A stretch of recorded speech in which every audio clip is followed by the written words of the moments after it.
Hai hai hai. Halo halo halo. Halo semuanya, kami dari Universitas Airlangga sedang melaksanakan museum tour yang bertepatan di lokasi Tugu Pahlawan, tepatnya di Museum 10 November. Saksiin sampai akhir karena isi daging semua. Let's go. Yo!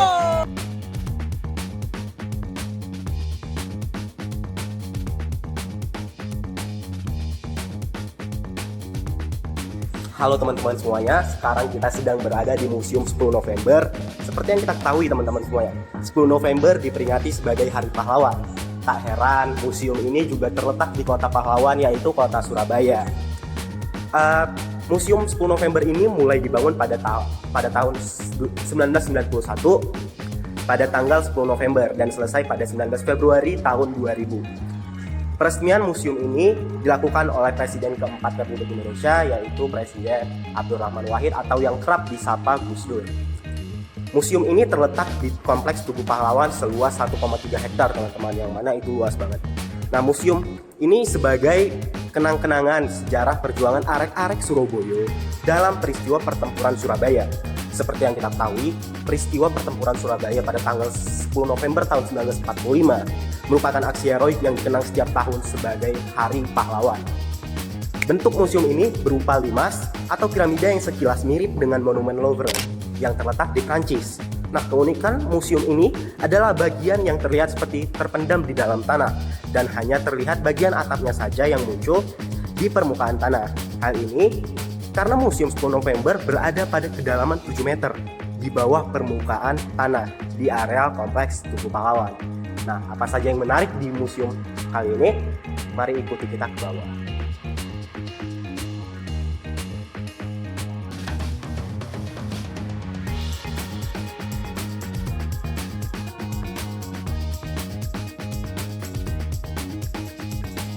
Oke, nah selanjutnya nih kita berada di zona 1. Jadi zona 1 ini menjelaskan tentang Surabaya pada masa proklamasi. Sebenarnya tuh proklamasi itu terjadi pada tanggal 17 Agustus 1945. Tetapi baru sampai di Surabaya ini pada tanggal 18 Agustus 1945. Kenapa sih bisa terjadi seperti itu? Jadi pada masa kita masih dijajah nih oleh bangsa Jepang. Tetapi setelah bangsa Jepang kalah, akhirnya Belanda tuh datang ke sini bersama bangsa Inggris. Tetapi Jepang tuh masih berada di sini untuk mengamankan arek-arek Surabaya supaya arek-arek Surabaya ini tidak tahu bahwa Indonesia ini telah merdeka. Nah, maka dari itu kenapa naskah proklamasi ini tidak menggunakan bahasa Indonesia? Karena semua radio-radio itu diboikot oleh bangsa Jepang agar arek-arek Surabaya dan masyarakat Indonesia ini tidak mengetahui bahwa Indonesia telah merdeka. Tetapi mereka ini tidak kekurangan akal, jadinya mereka menggunakan dua bahasa, yaitu bahasa Jawa dan bahasa Madura. Nah, itu tadi cerita mengapa proklamasi itu terjadi pada tanggal 18 Agustus 1945.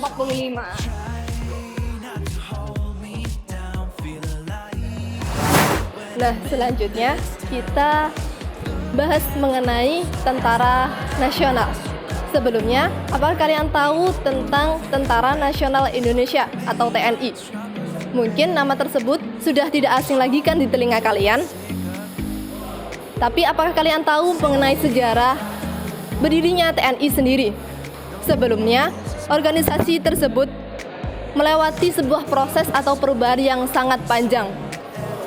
Kemudian,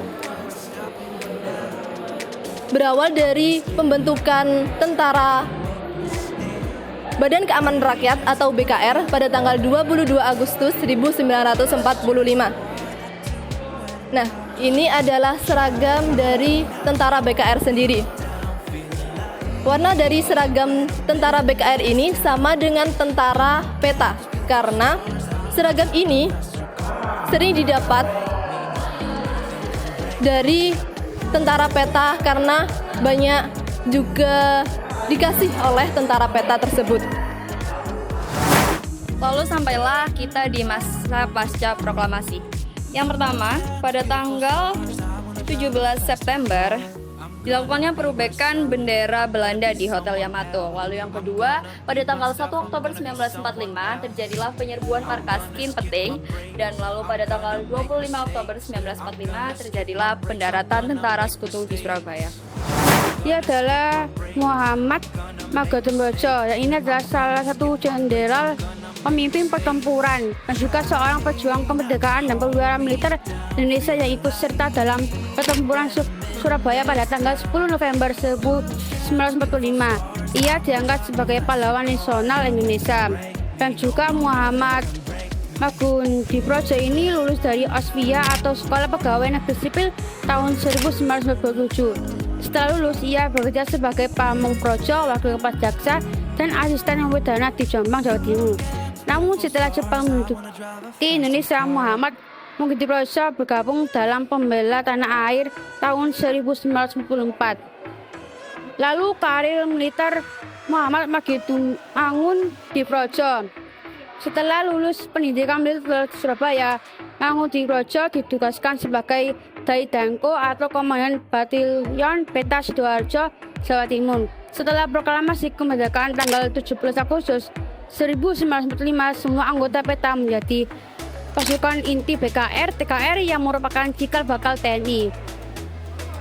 Lalu ada pakaian dinas Jenderal Majo TKR Muhammad Magundiprodjo dengan lencana merah putih, pada topi imut tanda pangkat jenderal, sabut dan sepatu las serta dilengkapi pedang samurai. Berikut adalah Rumah Sakit Simpang Surabaya. Rumah sakit ini adalah rumah sakit tertua yang ada di kota Surabaya. Rumah sakit ini didirikan atas perintah Gubernur Jenderal Dendels pada tahun sebelum 1900-an dan digunakan untuk merawat area-area Surabaya untuk perjuangan rakyat Surabaya pada tanggal 10 November 1945. Rumah sakit Simpang ini memiliki peran yang besar saat masa pertempuran di Surabaya. Kemudian pada tahun 1988, Rumah Sakit Simpang ini berubah menjadi Mall Surabaya yang bernama Delta Plaza Surabaya atau sekarang berganti nama menjadi Plaza Surabaya. Oke, saya di sini akan menjelaskan sedikit terkait senjata-senjata yang digunakan saat peperangan 10 November. Dalam pertempuran 10 November ini, Jepang dulunya tuh sama Jerman tuh sangat bestie banget tuh teman-teman. Terus dia menjadi sebagai blok poros yang bersekutu untuk bekerja sama dalam pembuatan persenjataan. Seperti yang di belakang saya ini, itu ada senapan mesin ringan. Nah, untuk senapan mesin ringan ini cukup bisa dioperasikan dengan satu orang saja. Lalu, senapan mesin ringan ini ditembakkan hanya mengeluarkan satu peluru saja. Lanjut untuk ke samping, yaitu ada senjata yang digunakan oleh pasukan India-Inggris saat Perang Dunia Kedua pada tahun 1945. Nah, terus pasukan Belanda dan Kenil juga turut ke Indonesia, turut terjun juga pada saat masa revolusi tersebut. Seperti yang di belakang saya ini senjata-senjata yang digunakan saat perang tersebut. Lanjut ke samping.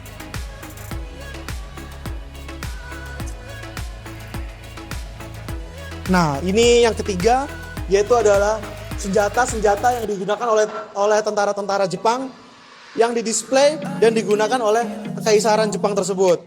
Ini digunakan sejak awal abad ke-20 hingga sampai Perang Dunia hingga usai. Nah, yang membuat saya kagum itu arek-arek Surabaya ini merampas senjata-senjata yang digunakan oleh tentara dan Kekaisaran Jepang saat peperangan berlangsung dan mencurinya itu langsung di markas Jepang tersebut pada masa periode September sampai Oktober tahun 1945. Nah, ini yang di samping saya ini bentuk asli senjata-senjata yang digunakan oleh peperangan tersebut. Terima kasih.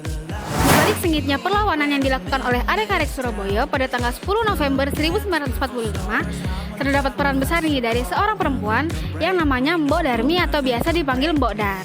Nah, Mbok Dar ini merupakan pendiri dapur umum yang digunakan untuk memasak makanan bagi warga pada saat perang. Jadi, pas warga-warga melakukan perang itu, mereka nggak kelaparan nih karena ada Mbok Darmi yang masak buat mereka. Nah, tahu nggak sih teman-teman kalau misalnya Mbok Darmi itu berperan besar juga nih dalam gerakan mundur dari arek-arek Surabaya dari Surabaya ke Jombang. Nah, di situ tuh Mbok Darmi dia tuh nggak ragu datang ke toko emas untuk menjual perhiasan miliknya dan ditukar menjadi bahan makanan yang nantinya diolah untuk dikasih ke warga. Kita lanjut ke sini. Di sini tempat diorama statis yang kedua. Nah, di sini ada perundingan di mana perundingan ini terjadi sebelum kejadian 10 November. Di sini ada Soekarno, ada Muhammad Hatta, dan ada para jenderal-jenderal yang dari Inggris dan dari Malawi. Nah, lanjut kita ke sini. Di sini adalah kejadian ultimatum yang kedua, yang dimana arek-arek Surabaya mereka nggak mau menyerah untuk melawan penjajah, dan mereka tuh maunya tetap perang gitu. Nah, ini kejadian di sini. Lanjut kita ke yang sana.